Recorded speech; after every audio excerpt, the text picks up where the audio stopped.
Hello and welcome to the Daily Space for this, the very last day of July 2018. Summer is flying by and we are quickly approaching the International Astronomical Union's Triennium meeting back in 2006. This is the meeting that ended Pluto's planethood. In 2009, we celebrated the International Year of Astronomy. In 2012, things and stuff occurred. It was in China. It was a good meeting, but it wasn't a groundbreaking meeting. I think the same can be said for 2015. We don't know exactly what 2018 will bring, but I can promise you we're going to bring it to you here on the Daily Space. I will be attending the International Astronomical Union meeting, both as an officer of the Society and as a journalist who will be working on editing the conference newspaper. I'm telling you all of this now because I want you to help bring in all the people who are worried about what all these crazy people are doing and whether or not Pluto's still a planet, and tell them this is the place you need to be to keep track of everything that's going on. So I am now about 2 weeks away from hopping on an airplane and flying over to Vienna, Austria, and I will be taking all of you with me. Now, for today's news, we have things that are a little bit closer to home, and by that I mean they are right here on the planet Earth. Last year, we had a particularly horrific hurricane season. There are still many places down in the Caribbean that are working to try and recover. New science is showing, however, that what occurred during the hurricanes was in many ways exacerbated by behaviors of our own sun. Now, in telling you this story, I want to make it completely clear. Solar flare activity, any misbehaving our sun might be having, does not in any way that we know of drive hurricanes, increase hurricanes, or affect hurricanes in any way whatsoever. What we're looking at with this research is a horrible coincidence of when different things occurred. In the satellite image, which you see here, you can make out furthest to the right Hurricane Jose, in the center Hurricane Irma, and off to the left Hurricane Katia. These three hurricanes all had horrible effects across the entire Gulf region, Florida region, and of course the Caribbean. Now, when this image was taken on September 6th, at the same time, and entirely by coincidence, these two things are not causally related. At the same time that we had these three hurricanes in the Atlantic, there were two major solar flares on the sun.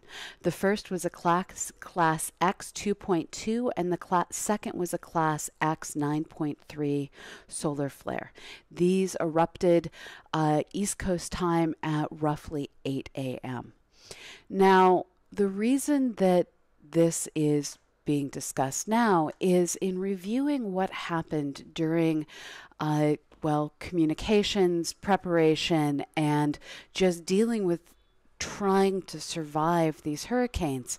It was noticed by the Hurricane WatchNet that radio communications went down for both the morning and early afternoon of September 6th. Now, while it's easy in the moment to assume that the radio communications went down because of power outages, people just trying to, survive rather than being on their ham radio. It was noticed at the same time by the French Civil Aviation that there was a 90-minute loss of communications in a different, higher frequency radio band that's used for aviation, maritime, and ham radio. Other emergency bands that weren't as high frequency, it was also noted, were unavailable for up to 8 hours. In looking at these specific reports of radio outages, looking at the distribution of radio frequencies that went out and what time periods they went out for, it's been pieced together that the reason that radio communications was lost was actually due to the solar flare activity. As the highly charged particles from the sun collided with our Earth's magnetic field, this caused various oscillations. This drove, activity in our atmosphere that prevented the normal radio communications from being able to take place with this background of radioactivity being generated in the atmosphere. This same kind of outage then occurred again on September 10th when there was another large X-class flare that in this case interrupted communications for 3 hours. Now, what we're learning from this is we need to better combine our efforts at both terrestrial weather prediction and solar weather prediction so that we don't, on one hand, have the hurricane preparedness folks working on planning communications on radio frequencies that are highly affected by solar flares, while at the same time, people who focus on space weather are, as occurred in this case, issuing alerts that radio communications could go down. As we look towards the future, as we continue to launch missions that monitor our sun and launch missions that monitor our Earth, we need to work on integrating the science that we're doing so that Earth weather and space weather are seen as relational to one another, and that the effects of one can, make it harder for us to deal with the effects of the other. So this is one of those pieces of science that I'd love to be reporting that we had in the context of another world that didn't have human beings on it. But now we unfortunately understand why all of those radio outages occurred at such a critical time here on the planet Earth. Now, continuing to look at the effects of our occasionally distempered sun. Scientists going through meteorites that were stored at the Field Museum in Chicago, here in my own state of Illinois in the United States, were able to find little tiny blue crystals in these meteorites that tell a story of how our own solar system formed. In the illustration that you see here, there is depicted a young star. This would perhaps be something that is in the process of leaving its T Tauri stage, that stage in a star's development where it has massive jets coming off of its north and south rotational poles, while it has a disk of gas and dust surrounding it that haven't yet formed into planets. During this noisy phase, stars often go through highly energetic flare activity. Now, at the time that this illustration depicts, we didn't yet have any large anything in our solar system. What was starting to form is small crystals, large dust grains within the disk around the young sun. Some of these first minerals to form are now seen as blue crystals, as is imaged in this photograph that is linked to the illustration. So this is a somewhat complex illustration. The disc that you see with the jets coming off of it, that is an artist's illustration. The inset, however, is an actual photograph of a crystal. These bright blue crystals can be found in meteorites. These are bits of asteroid and debris from our solar system that have fallen through the atmosphere to the surface of our planet Earth. These blue crystals, called hebonite, were some of the first to form in our solar system. And when the crystals formed, they initially had in them calcium and aluminum atoms that are what is giving it its crystalline structure and bright blue color. Now, as these minerals formed, they ended up with inclusions inside of them, places where the perfect crystal matrix was broken down and in this case, filled with smaller atoms such as neon and helium. These noble volatile gases that would like to escape and aren't interested in bonding with just about anything in a molecule that were trapped inside, are indicative of high energy protons being cast off by our sun during massive flare events. These protons, when they hit the hebonite, they struck these calcium and aluminum atoms, split the atoms apart, creating this neon and helium. So because we have hebonite, we have crystals that we can study to see, were there any high energy protons that then generated these gases? When we take these crystals apart inside mass spectrometers, like you might have heard talked about in CSI, but in this case, 2-car garage sized ones that are capable of counting individual atoms. When we take these minerals apart, look at the atoms, we see gases that wouldn't be there if our sun was a little bit better behaved. This is true CSI solar system style. Now, continuing our investigations of our solar system, instead of looking to see just what violence might have occurred, we're instead, actively taking fingerprints of all the rocky bodies, or maybe not all of them, but at least 19 of the more interesting and larger ones scattered throughout our solar system. In a new catalog called A Catalog of Spectra, Albedos, and Colors of Solar System Bodies for Exoplanet Comparison. Scientists have published 19 specific spectra that show what is the pattern of light that is given off by each of these different kinds of worlds. And the reason that this catalog is put together is so that as we look at other worlds orbiting alien stars, we can study those worlds' light, compare it to the things in our own solar system in this catalog, and then say, well, this world is similar to these things we see in our solar system, therefore it probably resembles these things characteristics-wise. So for instance, if you look up at this illustration, you see in the bottom right the two ice giants, Neptune and Uranus. These two worlds have a very similar spectral fingerprint. And this begins to tell us, well, worlds like these have this specific fingerprint in how they reflect light. You can see in the bottom left spectra of Saturn and Jupiter, which again are very similar, indicative of what normal gas giants look like. Each of these worlds has its own distinctive kinds of patterns that are indicative of its composition, are indicative of its temperature, its state, its surface characteristics.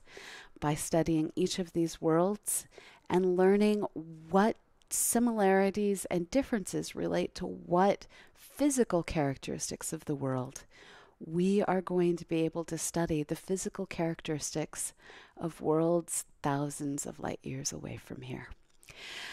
And it's hoped some of these worlds just might be habitable. And in another piece of planetary research, scientists running a myriad of computer simulations trying to understand the potential temperature profiles of alien worlds have figured out it just might be possible for there to be life sustained on worlds that don't have the kinds of plate tectonics that we have here on Earth. It's long been thought that plate tectonics is required to support life. This is because we need a carbon cycle to maintain the kinds of temperatures that, well, plants, animals, humans need to live on the surface of a planet. Here on Earth, part of our carbon cycle is volcanoes spewing gases up into our atmosphere. And here on Earth, the majority, not all, but the majority of our volcanoes exist at places where volcanic plates are either coming together, plunging underneath one another in the process, or where they're tearing apart and new mantle is being formed. we can see this on display around what we call the Ring of Fire in the Pacific region, where we see all along the coasts of Japan, across the islands of the Philippines and Indonesia, and then up the coasts of South America and North America. Specifically, we're looking at places like Chile, the Aleutian Islands up in Alaska. All of these volcanoes are related to plate movements. Now, there are exceptions. Hawaii is a hotspot volcano, for instance. But the majority of volcanoes come from plates. And if you need volcanoes to have an atmosphere conducive to life, it was thus theorized, well, you need plates that are moving. And we know even in our own solar system, plate tectonics is rare. We're the only world that appears to have it. Now, on planets without plate tectonics, you still do have plates, you still have volcanoes, but the way they function is a bit different. You have what's instead called a stagnant lid planet. Venus is an excellent example of this. You have a world with a static crust that is trapping heat inside, and periodically all that heat builds up to the point that it has to escape, and there are episodes of volcanism that give off vast amounts of heat all at once. Now, we know that at this point in our solar system's history, it appears that Venus is no longer tectonically active. We have the same thing with Mars, but it's much smaller, so we were expecting it to have solidified by now. Venus, which is similar in size to the Earth, this was a more unexpected discovery. Now, in comparing the heat evolution of planets like Venus that undergo these massive all-at-once episodes of volcanism, and places like our own planet Earth, where you have gradual volcanism extending over billions of years, what they found was these stagnant lid planets are capable of retaining their heat and giving it off through episodic volcanism that isn't driven by plate tectonics for perhaps 4 billion years. Now, this gets us to about the age of our own planet Earth. For these stagnant lid planets, that means you can have life develop, but exactly how it's going to continue surviving may be up to the intelligence of those life forms. But it does open up the possibility for life to have evolved on many more worlds than we'd previously thought. This is one of those cases where sometimes the truth is in the numbers. And by running many thousands of computer models, scientists were able to find these exact combinations of surface temperature from a star's sun, from a planet's sun, of density and of composition that will lead to heat being held on to long enough. Now, the reason that composition also comes into play is because radioactive elements can continue to add to a planet's heat reserves for substantial periods of time. This means that a planet may still be warm on the inside, not just because it hasn't finished cooling off from its formation yet, but also because heat continues to be generated. Here on our own planet Earth, we have uranium deep in the crust of our planet that is decaying into thorium and giving off heat. That thorium, in turn, is continuing to decay, in this case into potassium and more heat. Through these decay processes, our planet continues to, well, heat itself from the inside out, and this is part of that heat that allows our planet to support life. So now we have new ideas of exactly what kinds of worlds, what kinds of compositions, masses, distances from suns, all are possible of, at least for 4 billion years, having life even if they don't have plate tectonics like we have here on Earth. Now, those were today's roundup of news stories. We have gone from looking at how our own planet has, well, its communications affected by the sun, to looking at how our sun has, well, continued to beat up on minerals forming in our planet, in our solar system, and beat up on our planet for billions of years. We have looked at how light can be reflected from the sun and tell us a story of what the compositions and characteristics are of different worlds. And we've ended it with looking beyond our solar system at exoplanets. It is apparently a planetary kind of day. And I will take your questions on all of these stories in just a moment. I just want to remind you all that this is a production of CosmoQuest. The Daily Space is brought to you by CosmoQuest.org. We are a multi-institutional collaboration that invites you to come and do science. Please join us online and help us map out other worlds in our solar system. We have data calls right now for both Mars and Mercury. So if you're not using your full brain and not using your full screen to watch this episode, please consider opening up another browser tab, moving it over sideways, and, well, doing some science. CosmoQuest is produced out of the Astronomical Society of the Pacific in collaboration with the Planetary Science Institute, Youngstown State University, and a variety of other institutions. Here on this channel, you will see people from all of these different places working to put science in your brain. If you want to catch all our episodes, give us a follow. Follows are free. We are sustained through your subscriptions, and every bit really helps. I will be back on this channel tonight at 9 p.m. Eastern. That's 6 p.m. Eastern, 6 p.m. Pacific, and 11 a.m. tomorrow in Sydney, Australia. We will be back with the Daily Space tomorrow and every Monday through Friday that isn't a major holiday to bring you the Daily Space at 1 p.m. Eastern, 6 p.m. London, 10 a.m. Pacific.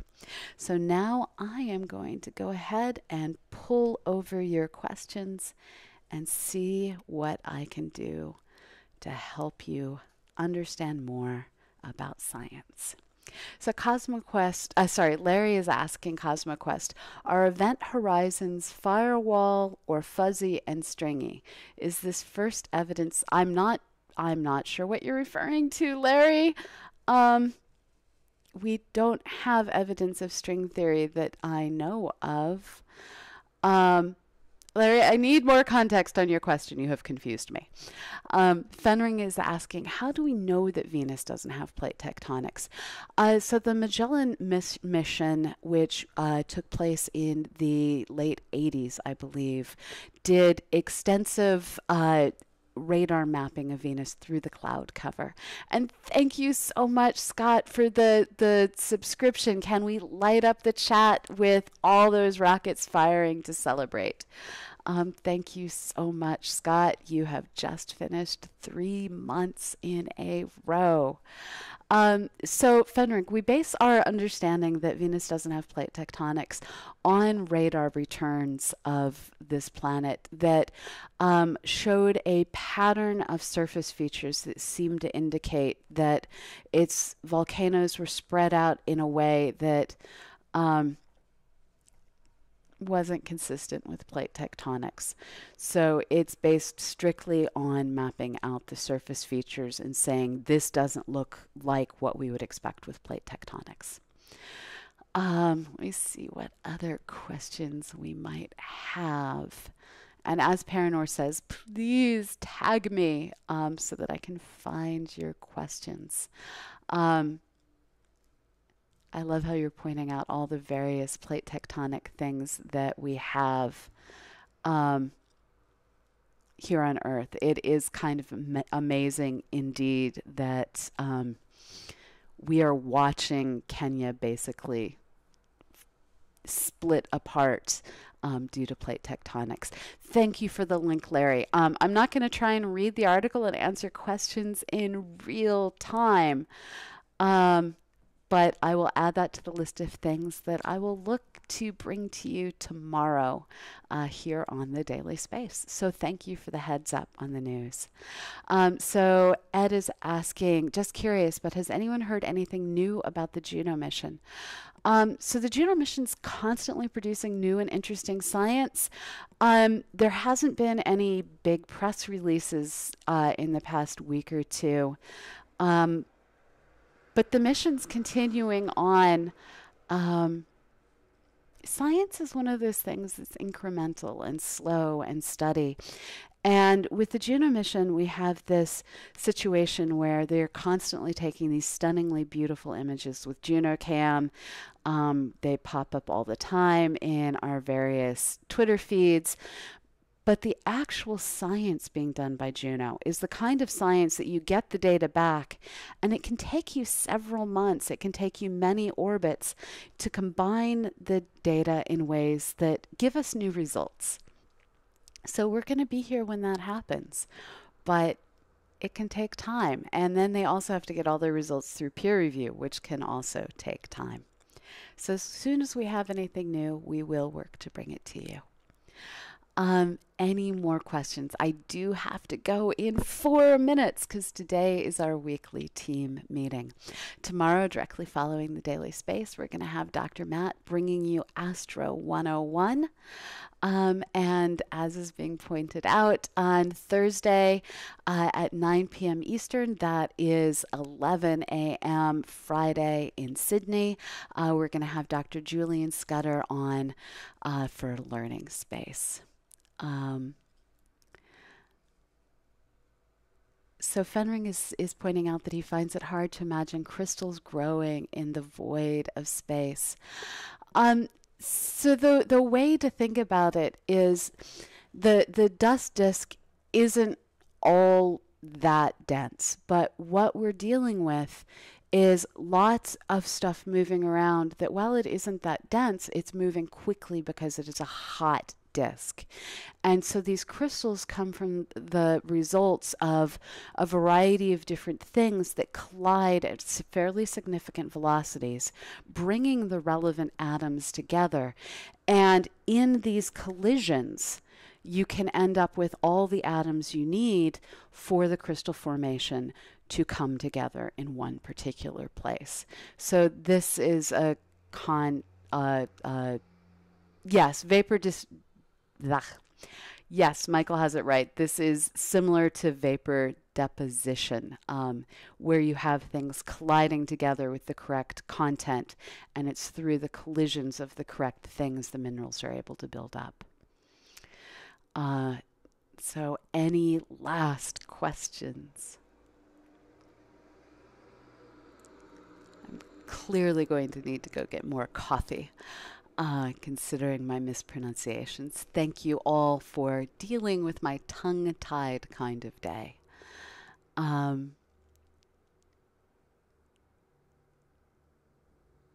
So yes, we are looking forward to having Julie on Thursday. So if there aren't any more questions, hello, fellow hoodlum. Welcome. We are going to have this learning space in your time zone. I hope to see you on your Friday.